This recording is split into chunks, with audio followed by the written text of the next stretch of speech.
Tapi apa harus kita biarkan? Kan tidak. Masa kita harus begitu terus gitu? Saya ya saat ini, walaupun saya masih minum alprazolam, kadang saya masih loh merasakan itu gelisah. Tapi bisa mengontrol, bisa mengendalikan, bisa meminimalisir, mengecilkan dampaknya gitu. Assalamualaikum warahmatullahi wabarakatuh. Ketemu lagi dengan saya Bribka Suyono, tentunya masih di channel ini, Suyono Listrik. Apa kabar Anda semua? Saya doakan semoga Anda sehat baik jasmani maupun jiwani. Oke, kali ini saya akan membahas yaitu selalu gelisah di keramaian, gelisah saat sholat jamaah, bahkan kadang mengalami panic attack atau sensasi yang lain. Gelisah saat kita arisan misalkan, tahlilan, saat kita cukur rambut dan sebagainya. Nanti akan saya bahas ya. Gini apa ini? Habis makan, kok geting aku. Nah, terkadang kehidupan yang kita keluhkan itu diharapkan orang lain. Contoh misalkan, kita selalu risih atau jengkel ketika anak kita ribut, berantem, nangis, dan sebagainya. Ingatlah bahwa sebagian orang susah untuk memiliki anak, bahkan sampai sekarang mungkin belum dikaruniai anak. Terkadang kita itu sehat, tapi kadang pura-pura sakit. Itu saya loh ya.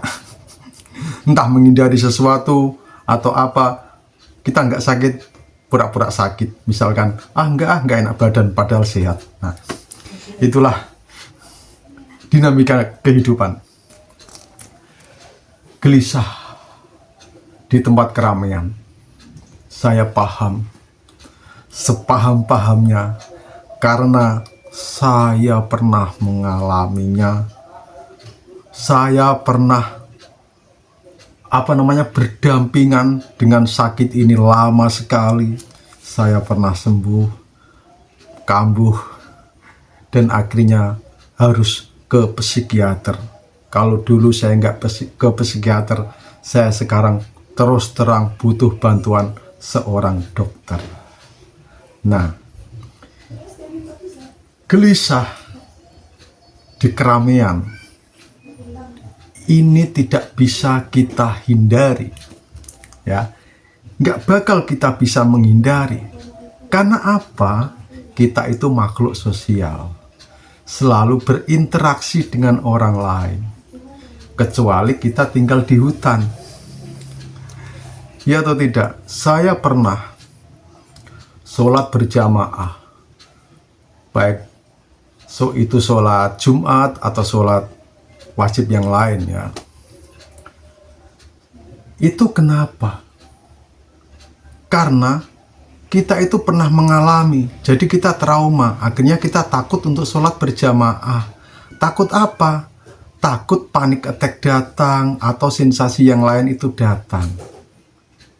Nah, itu juga bisa disebabkan karena kita sebelum melaksanakan sholat itu, kita sudah berpikir begini, wah, jangan-jangan nanti imamnya baca surat panjang ya. Kalau senyum-senyum aja, nggak usah ditahan. Iya atau tidak? Nah, saya juga pernah mengalami gelisah ataupun mau datang panic attack waktu cukur rambut. Saat saya cukur rambut, itu kayak goyang gitu. Akhirnya kaki itu terasa dingin. Gelisah kita, ingin segera pulang. Waduh, gimana ini? Gimana ini? Atau kadang kita itu belanja, ya, beli sesuatu, apalagi antri. Nah, kita inginnya cepat giliran saya, baik antri di ATM, antri di Alfamaret atau Indomaret, dan antri apapun, kita datang gelisah melanda kita. Kalau itu kita lanjutkan, kadang itu terjadi panic attack, ya atau tidak. Terus kita akhirnya ingin segera pulang. Tonton sampai selesai, nanti akan saya kasih tip yang dulu pernah saya lakukan dan alhamdulillah berhasil. Mungkin kita makan bersama dengan keluarga kita, dengan anak kita, atau dengan teman-teman kita, misalnya di rumah makan, ya kita makan, yang lain enjoy bersendoguro, kita rasanya itu bagaimana, gelisah ini bukannya tanpa sebab, karena kita merasakan ada sensasi, kita gelisah ingin segera pulang. Kita melihat teman-teman kita pada bersendoguro, kok enak sekali, kok saya begini ini, kenapa? Anda pernah mengalami kan? Saya juga pernah, sering. Misalkan juga kita tahlilan, arisan, ya, kita gelisah, ingin pulang, toleh sana, toleh, wah, kadang napas itu pendek, ya, sempoyongan itu datang, dada berdetak dengan kencang, keringat dingin. Nah, otomatis kalau kita pernah mengalami itu, kita mengalami juga yang namanya trauma. Akhirnya kita mau, misalnya antri ATM, mau arisan, tahlilan, mau sholat berjamaah, mau cukur, dan mau apapun, kita itu takut karena ada sebuah trauma. Kita pernah mengalami dan itu wajar. Nah, bagaimana kok wajar, Pak? Ini mengganggu kehidupan saya sehari-hari. Masa saya sehari-hari harus begini terus dan begini terus? Kapan selesainya? Wajar di sini karena Anda menderita anxiety disorder atau asam lambung juga, psikosomatik, itu salah satunya. Pokoknya Anda mengalami itu, ya wajar. Apalagi Anda baru-baru mengalami, misalkan baru 1 minggu, 2 minggu, 1 bulan, 2 bulan. Anda asing dengan keadaan itu, termasuk saya, ya. Saya asing saat mengalami itu pertama kali. Ini apa sih? Bingung. Kita menebak-nebak sendiri, apa ini, apa itu, dan sebagainya. Tenang saja, wajar, dan nanti kalau kita membiasakan dengan hal itu, maka kita akan terbiasa menganggap bahwa itu, ya emang saya begini kok, nanti Anda akan punya prinsip begitu. Akhirnya Anda menyadari itu, termasuk saya menyadari, emang ini bawaan tubuh saya begini. Tapi apa harus kita biarkan? Kan tidak. Masa kita harus begitu terus gitu? Saya ya, saat ini, walaupun saya masih minum alprazolam, kadang saya masih loh merasakan itu gelisah. Tapi bisa mengontrol, bisa mengendalikan, bisa meminimalisir, mengecilkan dampaknya gitu. Tidak serta-merta bisa langsung hilang. Pertama kita harus bisa meminimalisir, bisa mengendalikan, bisa menyesuaikan itu dulu, itu udah senang. Kalau untuk menghilangkan itu butuh proses, dan prosesnya terus terang ya, prosesnya itu tidak 1 minggu 2 minggu untuk bangkit dari itu semua. Saya dari 2016 sampai dengan 2021 akhirnya bisa sembuh di 2021. Di 2023 saya kambuh, lebih parah kambuh itu. Nah, dulu saya sering membiasakan, ya saya harus melatih. Kalau saya begitu terus, kapan saya menemukan diri saya yang dulu? Apa saya harus begini terus? Menghindari di tempat keramaian. Bahkan saya pernah menghadiri pesta pernikahan, itu terasa panik attack itu datang, ya. Jantung berdebar dengan kencang, napas pendek, terasa mau mati, mau pingsan, gelisah ingin segera pulang. pinnya rebahan. Nah, itu saya paham sekali. Saya memahami keadaan itu. Ini memang tidak mudah untuk bangkit dari hal tersebut, tetapi bukannya tidak bisa. Yang penting kita bisa mengontrol dulu, ya. Kita bisa tenang dulu, bisa mengendalikan, bisa meminimalisir agar tidak berkelanjutan menjadi sebuah panic attack. Karena apa? Kalau kita sudah gelisah, nanti sensasi yang lain itu akan bermunculan.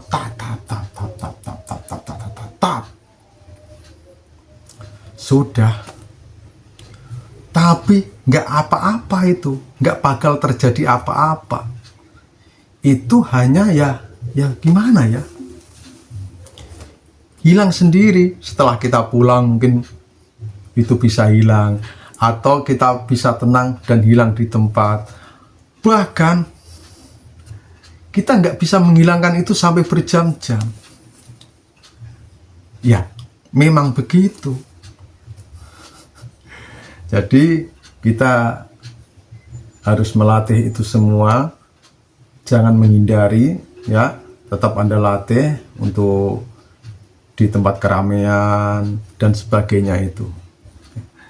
Pokoknya dilatih saja, nanti Anda akan terbiasa dengan keadaan Anda. Saya dulu juga begitu kok. Saya lebih parah. Saya nggak mau keluar rumah dulu. Diajak istri acara pernikahan ponaan, saudara, saya nggak mau. Saya nggak mau. Pasti nanti saya begini. Saya diajak makan di luar, enggak. Pasti nanti saya juga gini. Saya diajak apa? Saya nggak mau. Takut kena itu, gelisah, terus takut panic attack. Memang panic attack itu momok ya. Momok bagi penderita anxiety disorder. Karena apa? Sensasinya itu setengah mati. Padahal nggak mematikan, tapi sensasinya ini setengah mati. Pokoknya Anda latih aja. Anda bisa membawa, kalau di keramaian itu membawa aromaterapi ya. Ya, yang berbau-bau menyengat lah. Seperti ini, saya nggak dapat endorse ya. Kita santai saja ya. Kalau di keramaian kita merasa gelisah, ya udah kita santai dulu. Kita begini, kita hirup aja. Pakai minyak, ya minyak angin yang berbau menyengat kita oles-oleskan. Ya itu yang bisa kita lakukan, tenang, bertahan. Kalau memang sudah nggak bisa bertahan, ingin pulang, ya sudah, pulang saja, begitu. Tapi jangan jadi kebiasaan mencoba bertahan. Walau itu susah. Paham saya. Ya, itu penyebabnya apa sih kalau di keramaian kok bisa terjadi gelisah, kadang panic attack, kadang sempoyongan, datang semua itu kenapa? Nah, secara medis saya tidak tahu. Ya, saya sudah pernah nanya ke dokter.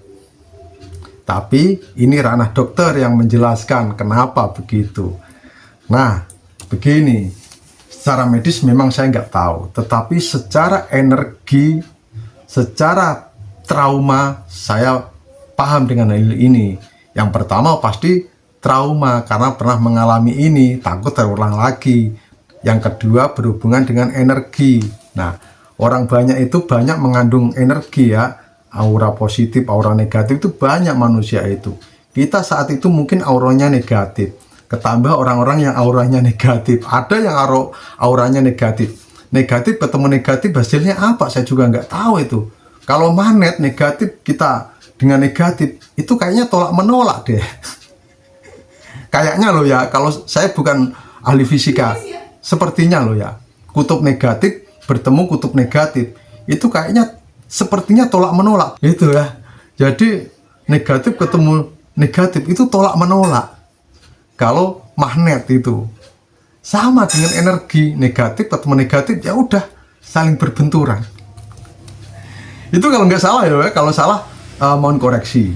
Walaupun kadang ada yang auranya positif. Nah, biasanya kita itu nggak akan tahu orang ini auranya negatif atau positif, nggak bakal tahu. karena kita manusia biasa. Itu ya dari segi energi. Yang pertama dari trauma, segi energi, terus oksigen. Nah, di keramaian banyak orang otomatis berebut oksigen, apalagi kalau malam hari. Malam hari itu oksigen berkurang. Nah, itu ya, itu yang saya tahu dari segi energi. Yang segi medis saya nggak tahu, mungkin dokter yang bisa menjelaskan. Nah, itu jadi harus kita latih, Saya aja yang sering melatih sampai sekarang, kadang juga ada kok rasa itu, tapi ya saya gini, dulu juga begini, ya biarin aja lah, saya sambil santai, nggak banyak ngomong, gitu. Ayo kita bangkit bersama-sama, pokoknya kita semangat semuanya lah ya, kita itu sama-sama penderita kok, itu aja ya. Salam sehat dari Bribka Suyono. Wassalamualaikum warahmatullahi wabarakatuh.